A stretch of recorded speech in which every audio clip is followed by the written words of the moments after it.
ஆண்டவர் உங்களை பார்த்து சொல்றார், என் மகனே, என் மகளே, உன்னோட கூட நான் இருந்து உன்னை கொண்டு நான் செய்கிற காரியம் பயங்கரமாயிருக்கும். அதாவது பயங்கரமான காரியத்தை செய்கிற தேவன். அதுக்கு அர்த்தம் நம்மளை பயப்படுத்துற மாதிரி காரியம் செய்வது அல்ல. நாம் ஆச்சரியப்படும்படி இப்படிலாம் கூட ஆண்டவர் செய்வாரா அப்படின்ற மாதிரி காரியத்தை ஆண்டவர் செய்வாரா.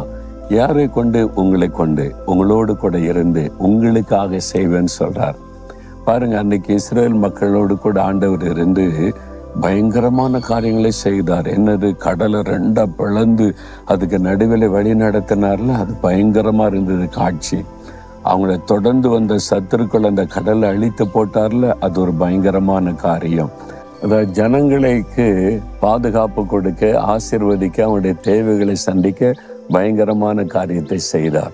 இப்படிலாம் நடக்குமா அப்படின்னு ஆச்சரியப்படும்படியான காரியம் இன்றைக்கு உங்க வாழ்க்கையில நடக்க போகுது. உங்களை சுகமாக்க, உங்களுடைய தேவைகளை சந்திக்க, உங்களுக்கு ஒரு அற்புதம் செய்ய, உங்களுடைய நிந்தையை மாற்ற பயங்கரமான காரியத்தை கர்த்தர் செய்ய போகிறார்.